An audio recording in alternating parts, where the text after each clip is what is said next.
The NFL Scouting Combine is coming to a close, and after spending the week in Indianapolis, getting to talk with some of the incoming prospects as well as the Ravens contingency here, Clifton Brown and I are here to give you our takeaways from what we thought about this week. So, Cliff, what really stood out to you? Well, there's been so much talk about offensive linemen with the Ravens, and certainly there are a lot of them here. So I think that's going to continue to be a focus for them. I mean, I wouldn't be surprised if they draft a couple of offensive linemen. They come in all shapes and sizes, all types of position, and Eric DeCosta made it pretty clear that, hey, I just want guys who can play. I'm not getting so caught up in center, guard, tackle.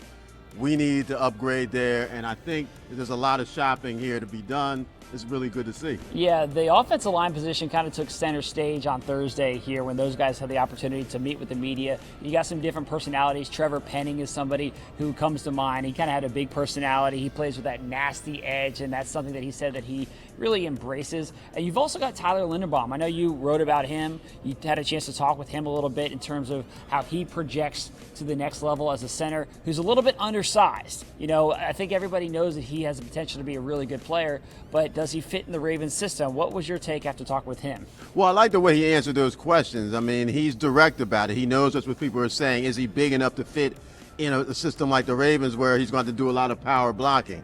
I think that he's a guy who they really have to think hard about because he checks a lot of boxes coming from a program like Iowa at a position of need, particularly if Bradley Bozeman leaves.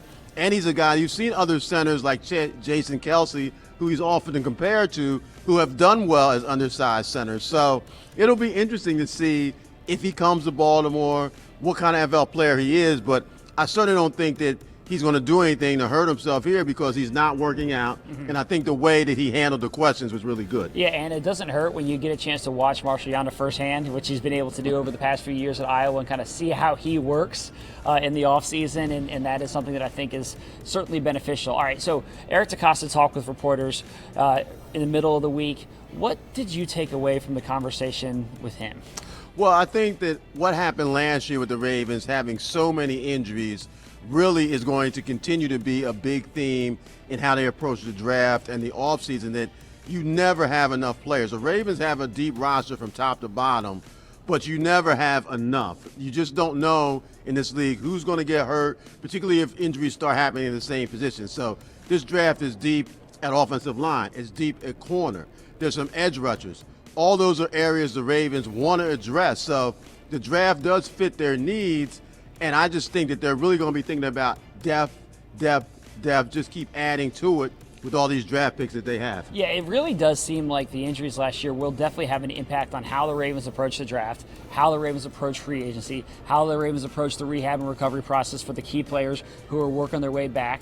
And so I think that bears watching, certainly. And in terms of the strengths of this draft, that to me is a big takeaway. It's something that's encouraging. And there's lots of kind of questions when you get into the combine. How's this draft going to play out? And this is a hard to read draft. There's not really like top end quarterback prospects like you've had in recent years, and that just kind of makes it a little bit more challenging to evaluate for some of the draft experts out here. But when you talk with the folks, one thing that does stand out is what you just mentioned. It's deep at tackle, it's deep in the secondary, it's deep at receiver, although the Ravens don't really have the need there at receiver, but they'll also be able to go ahead and get pass rusher. Like, those are spots. What the Ravens need and how this draft stacks up, they match well. Yeah, I think that's good. Yeah, there's no doubt, I don't think, around NFL that if the Ravens are healthy, like the Bengals were last year, they're a contender, Super Bowl contender.